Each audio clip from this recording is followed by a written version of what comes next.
Hello and welcome to the channel, it's Irad, and in today's video I wanted to go over a couple of features that Cloudberry Games developers have announced in the past but seem to have been forgotten.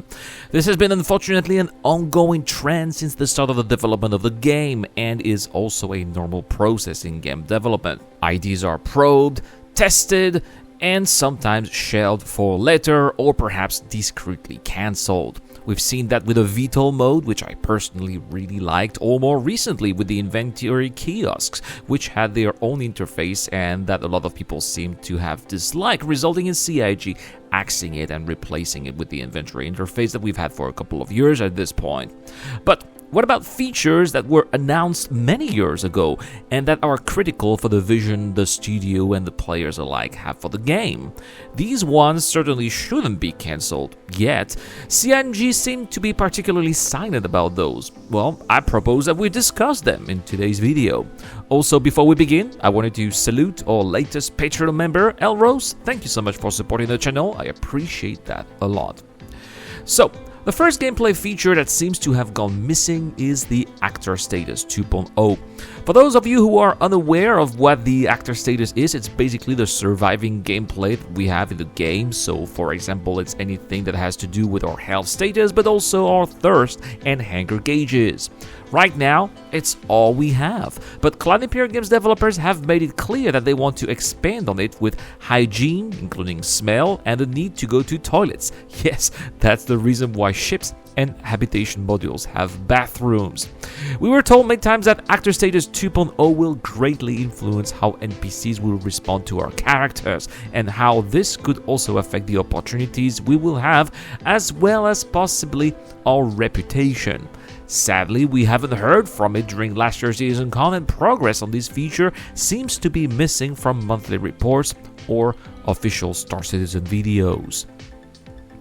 Next, I would like to talk about Bounty Hunting V2, and quite frankly, I don't think anyone is truly satisfied with the current state of the bounty hunting profession in the Star Citizen universe right now.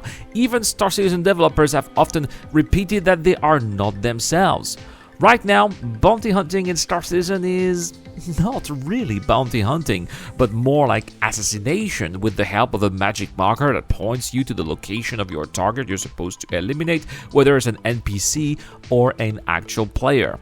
It's not fun, it gets repetitive very quickly, and its lack of believability fails to make this activity very immersive either. The plan for the bounty hunter profession is to truly take it to the next level and have players actively track their targets across the verse throughout various means, whether it's interrogating NPCs, investigating comm arrays, looking for clues, or just setting a quantum snare. Then, once the target is neutralized, we'll have to either have the option to finish them off or bring them in to be dealt with by whoever placed a bounty on their head. Dedicated stasis pods will be designed so that we'd place our targets inside for them to be delivered. I think that this is going to really make the profession more believable and on par with what we are seeing in various other media or movies or even series, for example.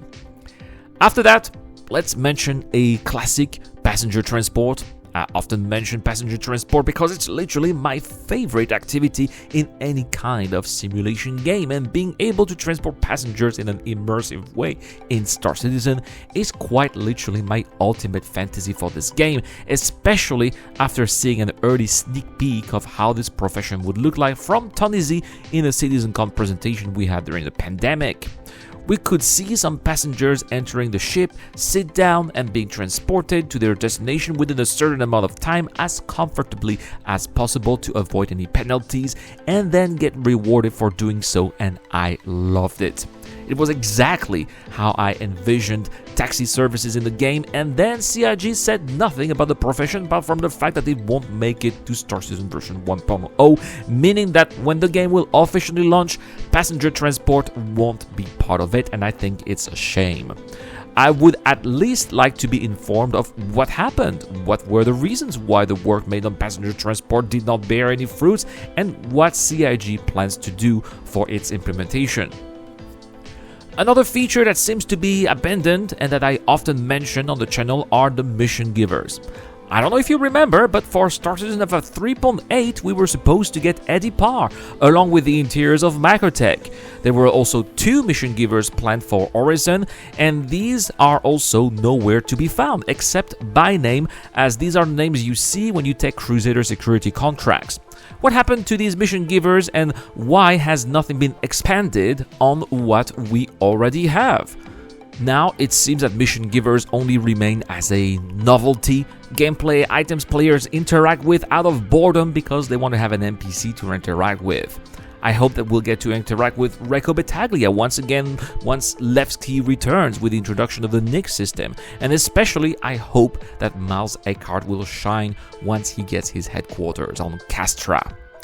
Finally, we couldn't omit talking about the dynamic economy. We haven't seen it since CitizenCon 2021.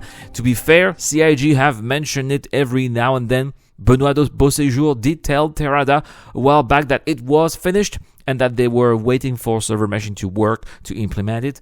We also learned during last CitizenCon that it was renamed StarSim, but that's about it. We still have to see it work in-game and not in theory like it was shown before. And I hope that since server meshing is now working, that the devs are now working on dynamic server meshing, that we will get it an update on its status and how it will be rolled out to us.